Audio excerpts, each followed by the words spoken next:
बोलिए सद्गुरुदेव की जय।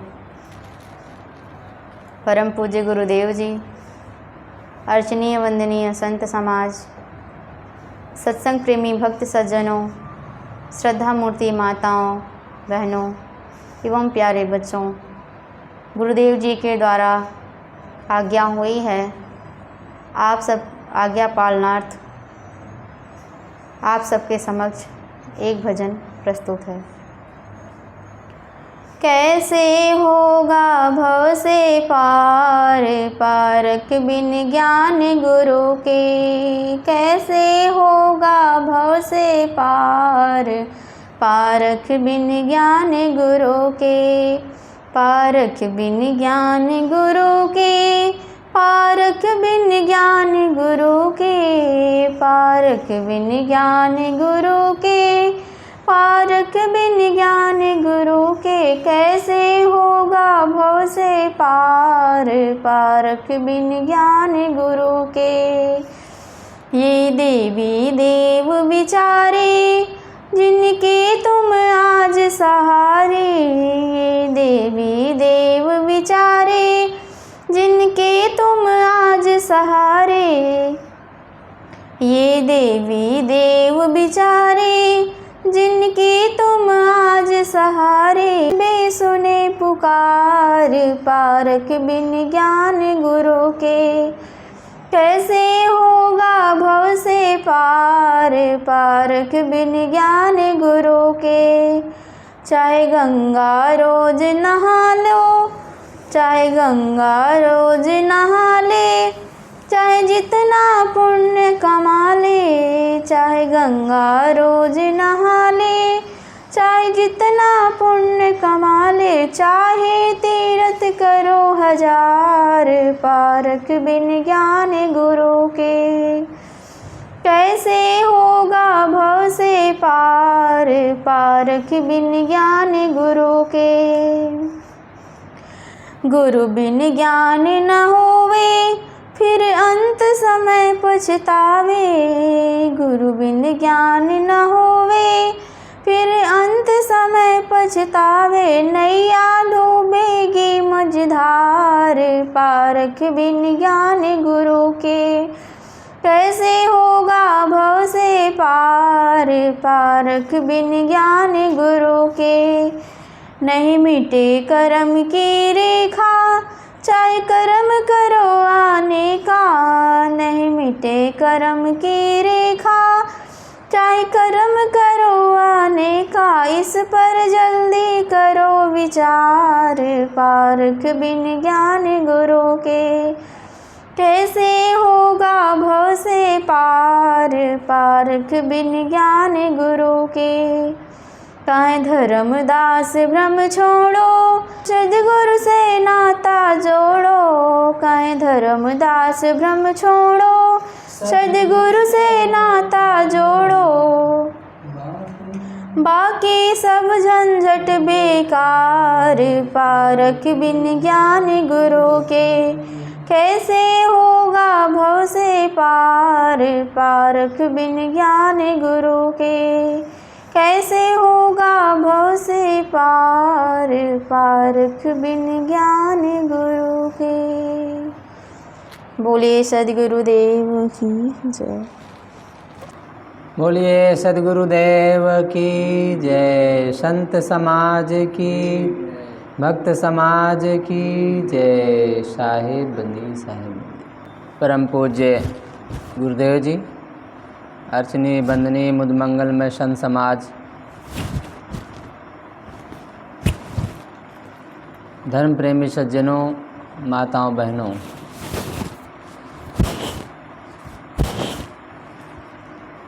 आप लोगों के समक्ष एक भजन और बीजक पर चर्चा चल रही थी, तो आज 20 रमैनी अब कहूँ राम नाम अविनाशी पर चर्चा करेंगे। उसके पहले एक भजन रखते हैं।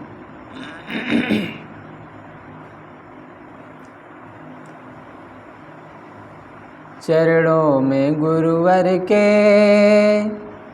वंदन करता हूँ।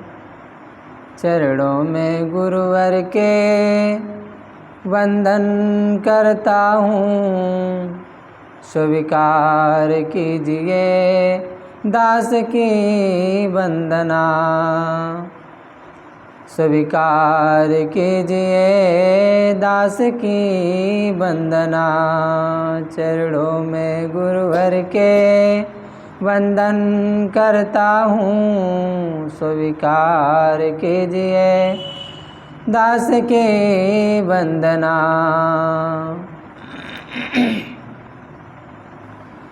हाँ गुरुवर आप दयालु हैं, दयावान हैं। गुरुवर आप दयालु हैं, दयावान हैं।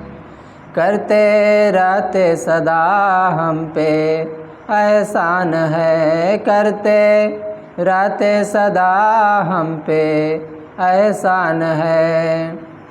भूल क्षमा कर देते हैं और अपनी शरण में लेते हैं। भूल क्षमा कर देते हैं, अपनी शरण में लेते हैं।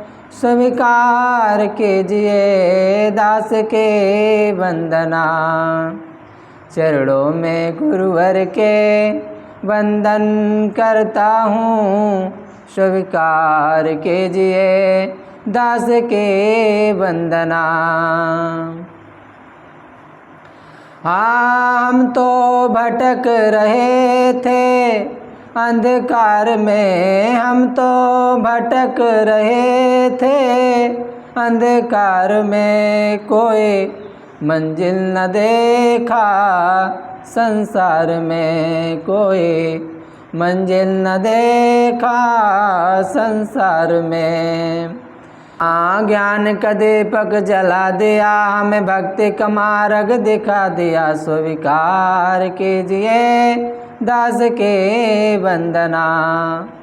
चरणों में गुरुवर के वंदन करता हूँ। स्वीकार कीजिए दास के वंदना। हाँ आए अब तो शरण में कृपा कीजिए। आए अब तो शरण में कृपा कीजिए। हमको चरणों में गुरुवर जगह दीजिए। हमको चरणों में गुरुवर जगह दीजिए।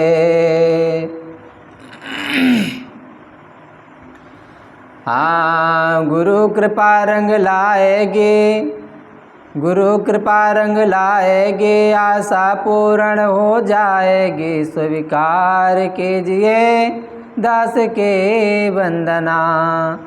स्वीकार कीजिए दास के वंदना।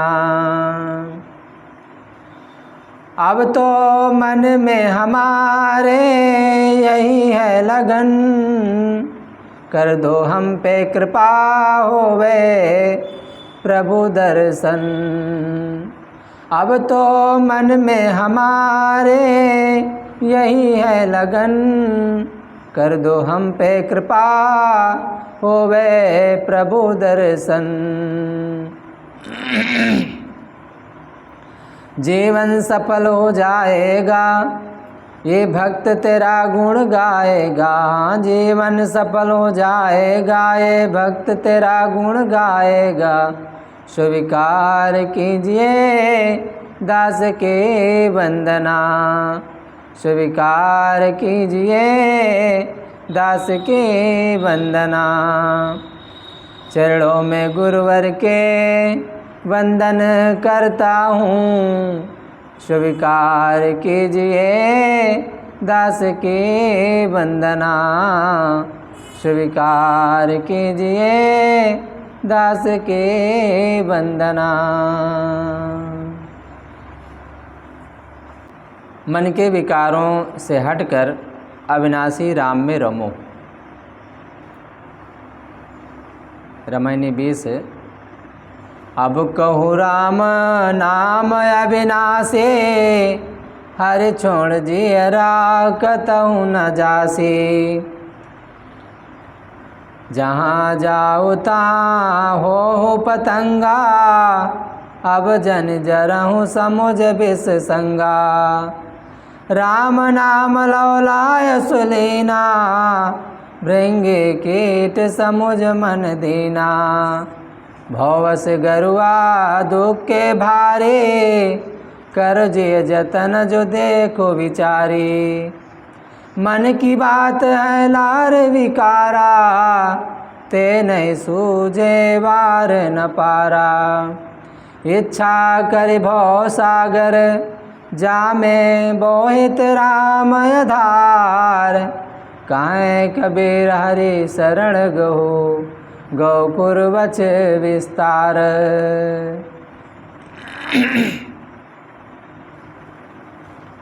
गरुआ कठिन, बोहित माने जहाज, बछ माने बछड़ा।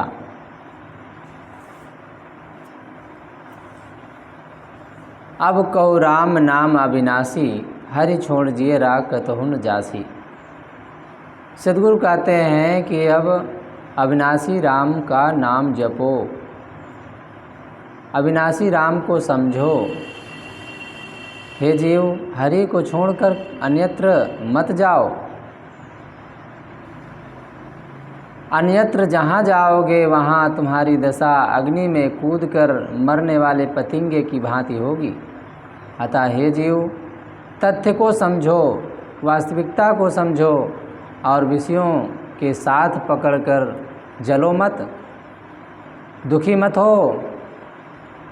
लोक कहावत के अनुसार जैसे भृंगी कीट दूसरे कीड़ों को अपने शब्द सुनाकर उन्हें अपने सामान बना लेता है, वैसे ही साधक राम नामवाची आत्म तत्व का चिंतन करते करते अपने मन को राममय बना लेता है। उनका मन सदैव आत्मा राम चेतन स्वरूप में ही लवलीन रहता है। सद्गुरु की संसार की आसक्ति ऐसा कठिन एवं भारी दुख है जिससे बचना विवेकवान का काम है। हे जीव, इसे विचार कर समझो और इससे छूटने के लिए यत्न करो, प्रयत्न करो, प्रयास करो। मन की बातें तो विकारी तरंगे हैं, उनमें पढ़कर जीव को बार पार नहीं सूझता है, कुछ समझ में नहीं आता है। जीव इच्छा करके ही संसार सागर में पड़ता है, भटकता है। अथवा इच्छा करना ही संसार सागर है। इससे बचने के लिए परम आधार सद्गुरु कबीर, इससे बचने के लिए परम आधार स्वस्वरूप राम का विचार रूपी जहाज। कबीर देव कहते हैं कि समस्त अज्ञान को हरने वाले सद्गुरु हरि की शरण पकड़ो, फिर संसार सागर का पार करना गो बछड़े के खुर चाँप के समान लांघ जाने के समान सरल हो जाएगा। कोई भी काम हम करते हैं तो हो ही जाता है, ऐसा नहीं है, लेकिन अगर उसी को आधार लेकर सहारा लेकर के काम करो तो जल्दी हो जाता है। एक बच्चा अपने से कुछ करेगा, अपने से कुछ खाएगा तो खा ही लेगा किसी तरह, लेकिन यदि वो माँ का आधार ले लेता है तो पेट भर खा भी लेता है, प्यार ऊपर मिल जाता है, आशीर्वाद, और सुखी रहता है। बाकी ऐसे उसे छूट दे दो तो निकाल भी लेगा, खा भी लेगा जैसे तैसे, लेकिन वो लाभ उसे नहीं मिलेगा। बस ऐसे ही साधक का काम है कि गुरु का हरि, क्योंकि हरि का मतलब ही होता है गुरु। दुख हरने वाले गुरु को हरि कहा जाता है। जो हमारे दुखों को हरण कर ले, दुख से उबार ले, वही तो गुरु है। गुरु का मतलब ही होता है हमारे अंधकार मन में ज्ञान का प्रकाश कर दे।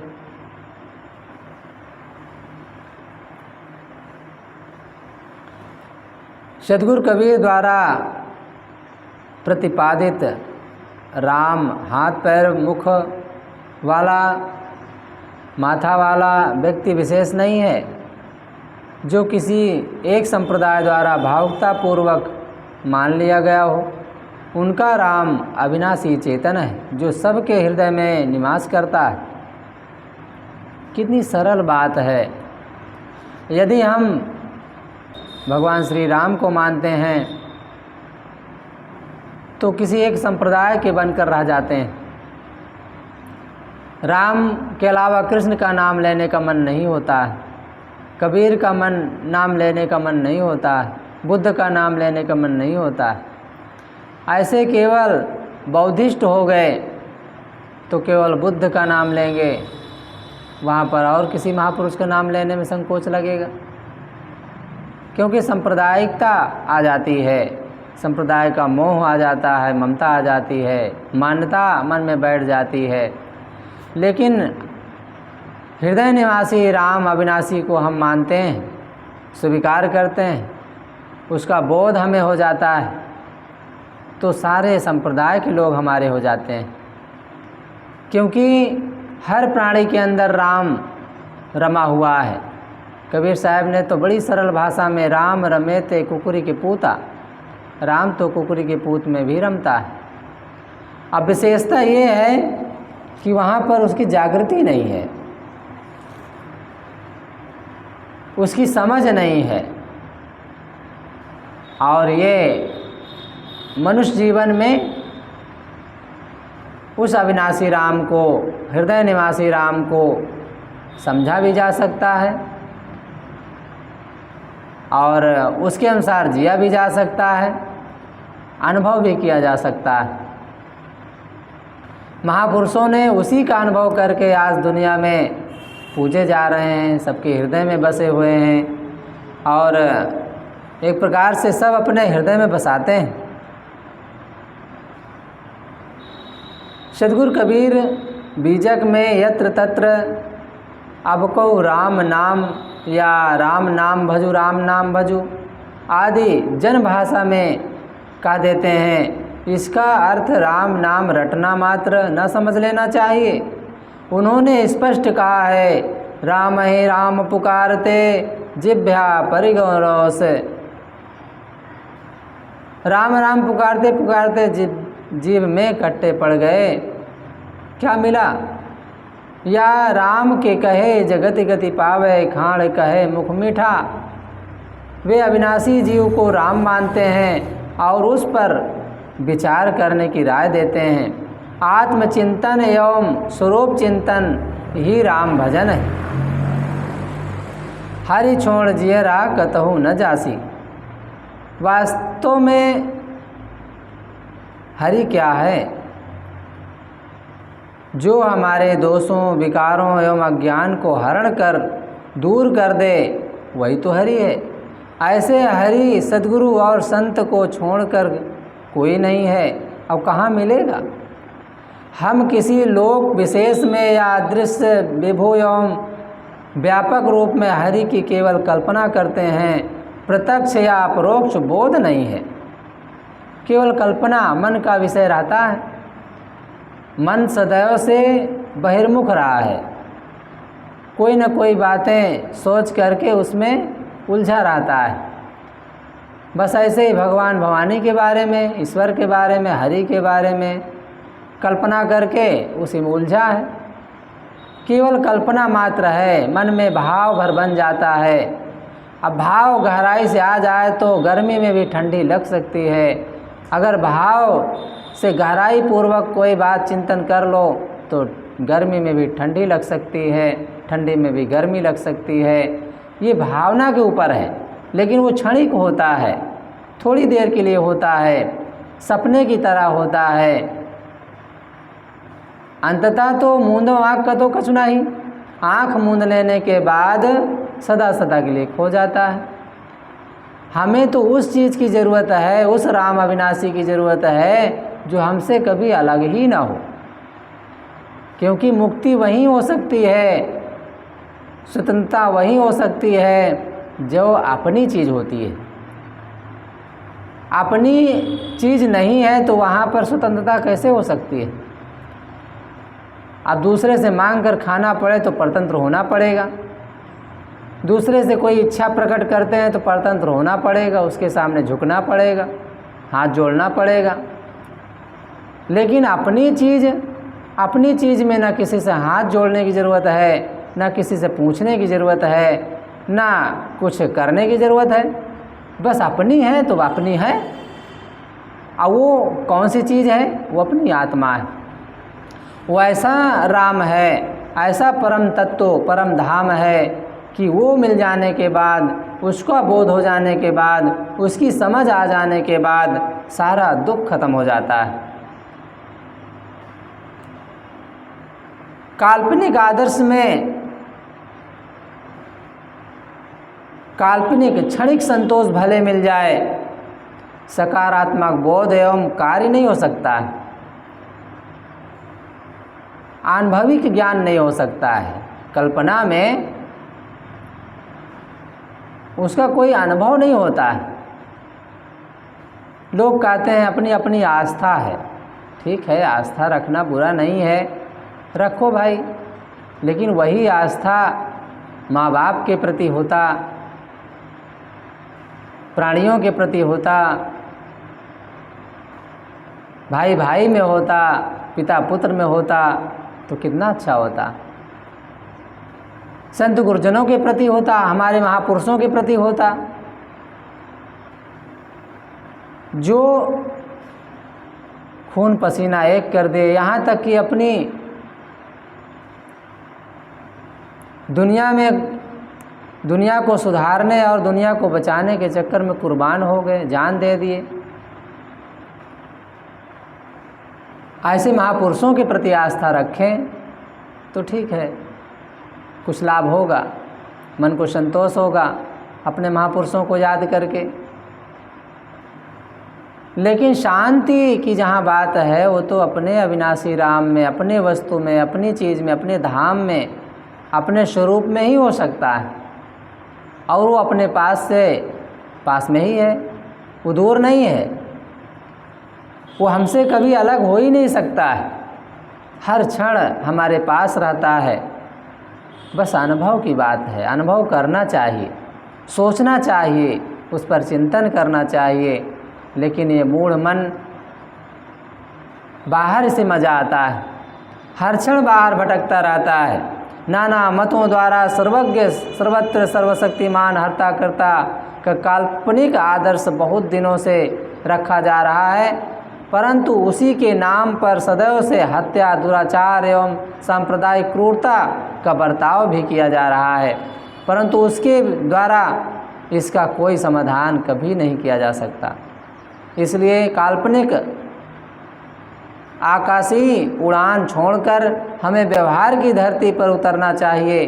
अज्ञान और विषयासक्ति से पूर्ण निवृत्त सद्गुरु संत ही हमारे उद्धारक हो सकते हैं, प्रेरक हो सकते हैं। वे ही हमारे लिए हरि हैं, उन्हीं की शरण में कल्याण है।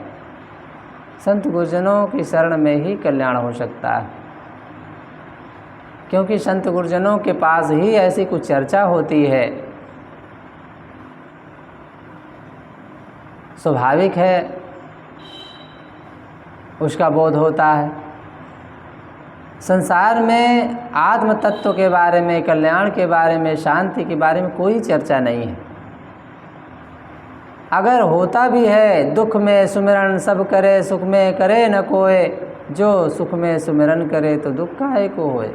यदि होता भी है, याद आती भी है, तो दुख पड़ने पर आती है, और दुख पड़ने के बाद जब आती भी है तो भगवान के नाम पर आती है, अपने से हट करके कोई ईश्वर के नाम पर आती है, हरि के नाम पर आती है, परमात्मा के नाम पर आती है। मन में ये भाव जगता है कि हम ऐसा करेंगे, जल छोड़ने से, या ये करने से, वो करने से वो हमें मिलेगा अथवा हमें संतोष देगा, और उसकी पूजा इबादत करने से मन को संतोष मिलेगा। अपने से हट करके ही कोई चीज़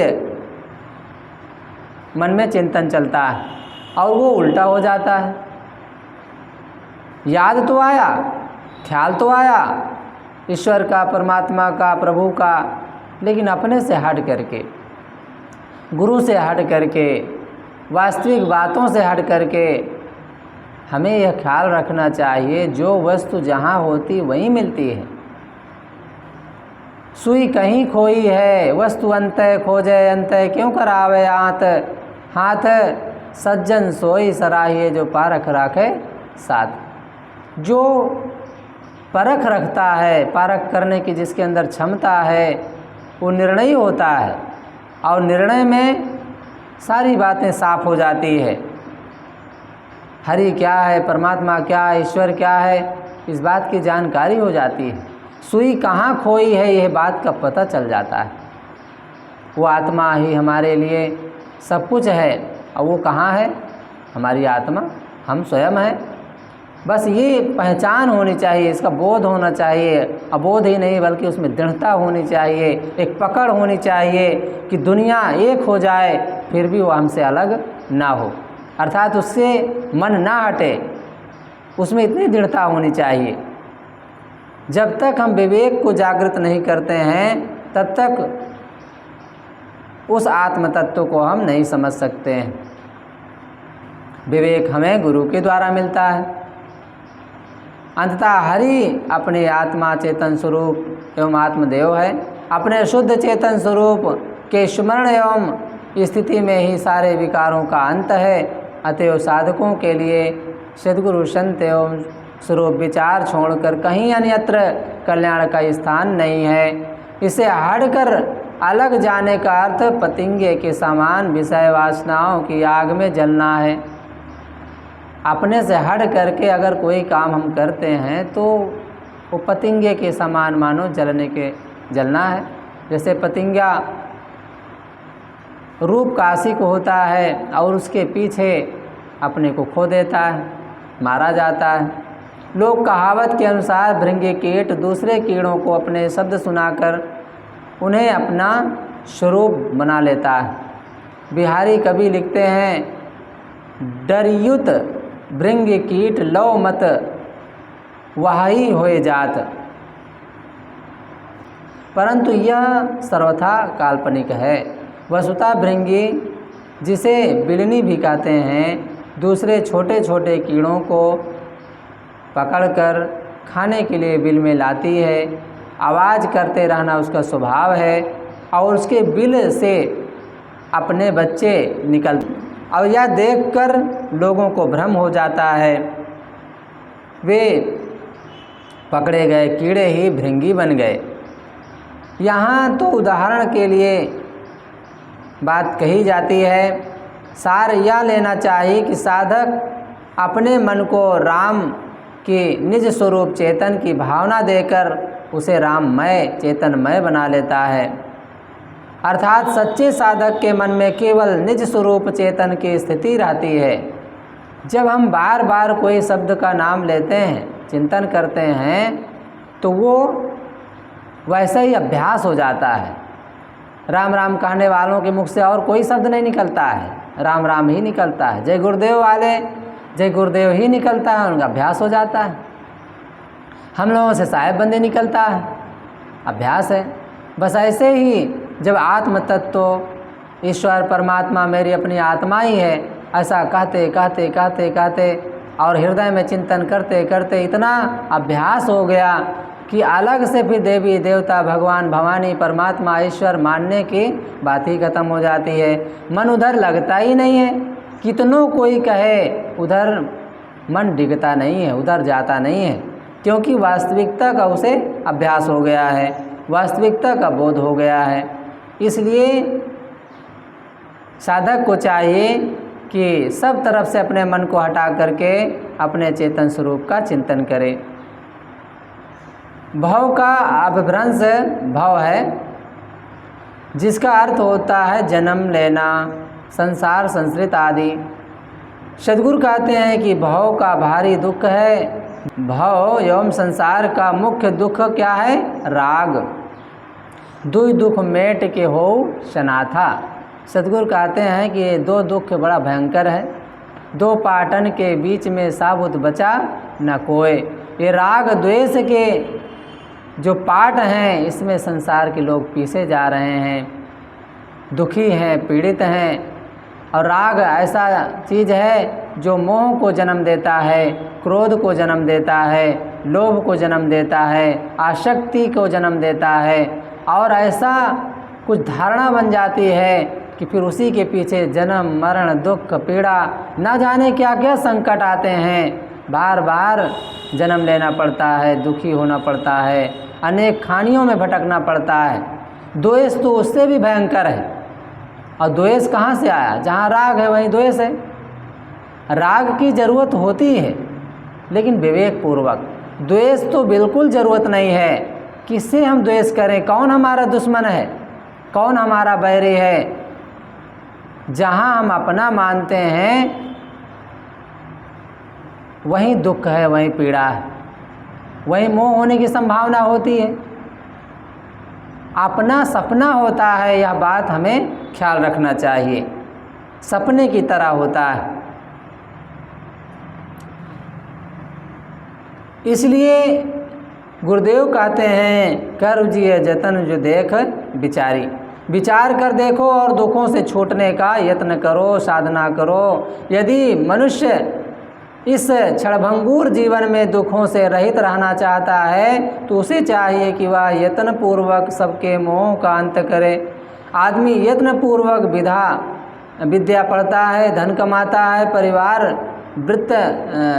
वृद्धि करता है, सम्मान पाने का कार्यक्रम करता है, परंतु वह राग से छूटने का प्रयास नहीं करता है। कितनी बड़ी बात है। हर काम करता है आदमी, लेकिन राग से कैसे बचें, क्रोध से कैसे बचें, अपने विकारों से कैसे बचें, अपने मन को शांत कैसे करें, इस पर लोगों का चिंतन नहीं होता है। इसलिए संसार की सारी चीज़ों से संपन्न होने के बावजूद भी आदमी दुखों में डूबा रहता है। वैराग्य एवं अनासक्ति ही दुख रोग से दूर करने की परम औषधि है।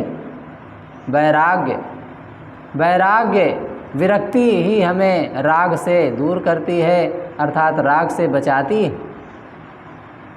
द्वेष से बचाती है, घृणा से बचाती है, औषधि का काम करती है। राग होने से ही द्वेष होता है, और राग द्वेष में आबद्ध मनुष्य का मन विकारों से भरा होता है। मन की विकारी लहरों में आत्मदर्शन होना संभव है। जब पानी में तरंग उठती रहती है तो चेहरा दिखाई नहीं देता है। ऐसे ही मन में जब तमाम तरह के विकारों की लहरी ते नहीं सूझे वार न पारा, लहरी विकार उठता रहता है तो उसे फिर सूझता नहीं है। मन की विकारी लहरों का शांत हो जाना ही भाव की शांति एवं संसार से पार होना है। अगर मन, सतगुरु कबीर ने कहा भी है अन्यत्र भजन में, मन की तरंग मार लो बस हो गया भजन, आदत बुरी सुधार लो बस हो गया भजन।